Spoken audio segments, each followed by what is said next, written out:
Nous a transmis un message il y a quelques heures et je vais vous lire ce message. Le 16 juillet 1995, le président Jacques Chirac affirmait que la France avait accompli l'irréparable lors de la rafle du Veldiv. En ce jour de commémoration, nous témoignons de notre fidélité à ces mots de reconnaissance, de responsabilité et de courage. Nous portons la mémoire des victimes des déportations de la Shoah. Nous luttons toujours contre le poison de l'antisémitisme. Voilà le message du président de la République en ce 16 juillet 1995. Et je vais vous demander, je salue aussi la présence des dirigeants communautaires, en particulier Ariel Goldman, le président du Fonds social juif unifié, et puis Elie Korsia, président du consistoire central, et puis Philippe Alouche, directeur général de la Fondation pour la mémoire de la Shoah, et Gabrielle Rochman, directrice adjointe de la Fondation pour la mémoire de la Shoah, et la présence également de notre ami Guy Sialom, qui assure toujours l'urgence pour les survivants de la Shoah avec son association à nos côtés. Je vais vous demander tout de suite une minute de silence à la mémoire des victimes de la rafle du Veldiv. Et c'est pas la peine de vous lever pour ceux qui ne le peuvent pas, mais une minute de silence pour la mémoire de ces victimes, en particulier les 4000 enfants. Vous avez les noms de ces 4000 enfants sur ce mur et vous avez la brochure que vous pouvez prendre sur cette table qui les classe par arrondissement dans la ville de Paris et dans la banlieue parisienne. Et sur ces 4000 enfants, vous avez les noms des 6 survivants, 6 adolescents sur 4000 enfants de la rafle du Veldiv.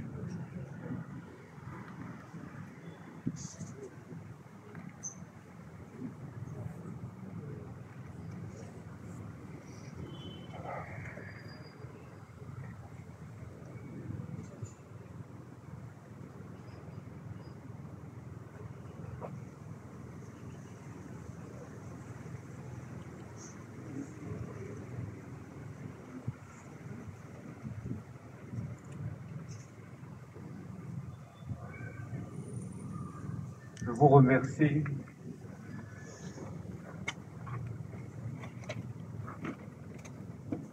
Le temps passe et chacune de nos réunions, en ce lieu si paisible et qui fut si tragique il y a 83 ans, chacune de nos réunions nous oblige à tirer des conclusions souvent contradictoires, où les arguments optimistes sont aussitôt contrecarrés par des arguments pessimistes et vice-versa. Pour les Juifs, plus que pour les autres citoyens français, il est difficile d'analyser le présent et de prévoir l'avenir, tant est puissant l'attachement qui est le nôtre, non seulement pour la France, notre patrie, mais aussi pour Israël, cet État juif disparu depuis 19 siècles et qui a ressuscité peu après le génocide qui a détruit 2 tiers des 9 millions de Juifs européens. Notre génération de fils et filles de déportés juifs de France est exceptionnelle parce qu'elle a vécu intensément ces 2 événements majeurs et qu'elle est encore la seule génération à leur survivre. Quant à notre association, Elle a été créée il y a plus de 45 ans autour de notre couple qui militait déjà depuis plus de 10 ans contre l'impunité de criminels nazis et la présence d'anciens nazis actifs à la tête de la société politique allemande. Presque tous ceux présents à l'origine de l'association nous ont quittés. Je salue et rends hommage à nos militants disparus. Grâce à eux et grâce à vous, nous avons atteint les principaux objectifs que nous nous étions fixés dans les domaines de la justice, de l'histoire, de la mémoire et du social. Sans nous, sans les fils et filles, sans notre vision pionnière, pas de procès à Cologne des organisateurs de la solution finale en France, Lischka, Hagen et Heinrichson. Pas de procès Barbie à Lyon et pas de mémorial des enfants d'Isieux. Pas non plus d'affaire Bousquet-Leguet et pas d'affrontement avec le président Mitterrand et pas de discours de Jacques Chirac. Sans nous, pas de condamnation de Papon, pas de campagne contre Waldheim à Vienne, à Rome, à Amman, à Istanbul, pas de campagne contre Brunner dans la Syrie d'Assad, pas de campagne contre Raouf dans le Chili de Pinochet, pas d'intervention à Damas pour les Juifs de Syrie, à Téhéran pour les Juifs iraniens, à Buenos Aires dans l'Argentine de la junte militaire, pas de campagne contre Karadzic et Mladic dans la République serbe de Bosnie. Sans nous, sans les fils et filles, pas de livre mémorial de la déportation des Juifs de France, pas de mémorial des 11 000 enfants juifs déportés de France, pas d'album d'Auschwitz, pas de calendrier de la persécution des Juifs de France et tant d'autres publications historiques que nous envoyons dans le monde entier, dans toutes les grandes bibliothèques. Pas de mémorial de la déportation des Juifs de France à Roglit en Israël, ni à Nice, ni à Lyon. Pas de plaques et de stèles sur tant de lieux de mémoire de la Shoah en France. Pas de premier pèlerinage en avion en un seul jour à Auschwitz, comme nous l'avons fait en 1981. Pas non plus de train de la mémoire pour Auschwitz, avec 1 millier de participants, comme en 1992. Et tout cela, en étant la seule association juive à ne jamais avoir demandé de subvention. Sans les FFDJF, pas de lecture des noms de tous les convois à la date de leur départ tous les 5 ans, pas d'exposition comme les 20 que nous avons présentés dans les plus grandes gares de France, pas de milliers de photos des enfants juifs déportés de France et qui sont exposés en permanence au mémorial de la Shoah à Paris, au musée de l'héritage juif à New York, au pavillon français d'Auschwitz, au mémorial du camp d'Émile. Sans les fils et filles, pas de pension des orphelins. Cette pension qui a permis à beaucoup d'orphelins d'échapper à la misère.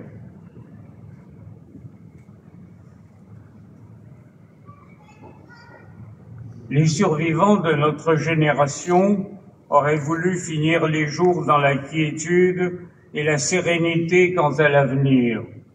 Mais l'antisémitisme, la haine des Juifs, a ressurgi sous une autre forme visant l'existence même de l'État d'Israël et des Israéliens, comme nous avons été les premiers à le déceler dès l'attentat de Munich en 1972. Dès le début de notre action, nous n'avons cessé de défendre Israël. J'y étais au kibbutz en 1953, j'y suis revenu comme volontaire en juin 1967. Beat a été arrêté au sommet des États arabes en 1974 et en 1990. Beat et moi sommes allés tour à tour à Beyrouth, en secteur musulman pendant la guerre civile pour tenter de protéger les otages juifs. Nos militants ont été de toutes les manifestations en faveur des Juifs persécutés et en faveur d'Israël. Mais il s'agit d'un combat apparemment sans fin. La destruction de l'État juif est l'objectif déclaré des antisémites qui le qualifient d'État raciste, d'État d'apartheid, colonial et génocidaire. Et pour l'instant, une issue politique négociée pacifique reste tout à fait douteuse. Notre avocat Arnaud avait joué un rôle déterminant dans les procès Touvier et Papon avant de devenir membre du Conseil d'État. Il est notre porte-parole sur les chaînes d'information où s'impose son sang-froid et sa connaissance des enjeux du Moyen-Orient. Il a fait son service armé en Israël comme volontaire dans la police des frontières pendant 2 ans. Notre passion pour la vérité historique s'exprime aussi sur le plan politique. Après avoir tant combattu le Front National, après avoir été la cible d'attentats extrémistes néo-nazis, nous avons été les premiers à reconnaître la mutation du Rassemblement national, en partie soutenant les Juifs en France et en Israël, tandis que l'extrême gauche se transformait en parti antisémite et que la gauche liée électoralement à la France insoumise ne parvient pas à rompre avec elle ou ne veut pas rompre avec elle. En ces temps incertains, où la seule certitude que nous avons sont les dangers qu'encourent Israël et les Juifs en France, nous devons considérer que tout soutien est bienvenu. La gauche et le centre sont alliés électoralement au second tour et prônent un cordon sanitaire que nous avions toujours soutenu, mais qui n'a plus de guère de raison démocratique d'exister, surtout si l'on imagine ce qui pourrait nous arriver si la France insoumise était au pouvoir. Même si nous choquons par notre intransigeance et notre volonté de dire la vérité, notre badge est respecté. Et le 8 mai dernier, sous l'Arc de Triomphe, le président de la République est venu saluer ceux qui le portaient, Régine Lipp, Eliane Ravitz, Jacqueline Weiss, Lise Veil, André Storck, et nous embrasser, Beat et moi. Et je rappelle que le président Macron nous a décorés l'an dernier à l'ambassade de France. Il nous a décorés tous les deux de la Grande Croix de la Légion d'honneur et de Grand Officier de la Légion d'honneur. La presse et les autres médias nous interviewent souvent, Beat et moi. Arnaud sur les écrans et Claude Boschurberg à la radio et dans le grand hebdomadaire juif Actualité juive nous représentent très régulièrement et efficacement. Les films de Claude Boschurberg, son émission de radio Mémoire et Vigilance et sa page hebdomadaire dans Actualité juive depuis plus de 40 ans sont une œuvre monumentale de mémoire et de transmission qui a trouvé sa place dans nos publications et dans les archives vivantes du mémorial de la Shoah. La Fondation pour la mémoire de la Shoah a été créée avec notre soutien il y a 25 ans. Elle présente un remarquable bilan et ne cesse de s'impliquer en faveur des survivants de la Shoah. Régine Lipp, Claude Boschurberg et Arnaud y sont nos représentants dans les commissions Solidarité et Mémoire et Transmission. Et moi-même, vice-président de la Fondation, suis membre de son bureau et président du comité de lecture de la collection Témoignages. Mais j'entends de plus en plus mal et je marche difficilement. Je réfléchis donc à une solution transitoire qui a été celle de plusieurs associations mémorielles, de m'adjoindre un coprésident naturel et légitime qui milite à nos côtés depuis nos débuts et qui devrait prendre la suite, Arnaud, avocat international, conseiller d'État depuis 15 ans, français et israélien. Grâce à lui, Béat et moi, nous n'avons jamais été deux, mais trois. Arnaud veille sur nous comme un jeune père sur de vieux enfants. Il a été à l'avant-garde de toutes nos manifestations et conseiller du Premier ministre François Fillon. Il a obtenu en 2008 une exceptionnelle indexation de notre rente des orphelins, passée depuis cette date de 400 à 700 €, ainsi qu'un don de la France au musée d'Auschwitz de 5 millions d'euros. Je vais avoir bientôt 90 ans, et ceux de ma génération sont des survivants en fin de parcours. Nous ne sommes plus que quelques-uns à survivre de ceux qui constituèrent le noyau des fils et filles en 1975, il y a 50 ans. Le rôle de notre association dans l'avenir doit être revu à l'aune de ce temps passé pendant lequel nous nous sommes si profondément engagés et avec tant d'objectifs atteints.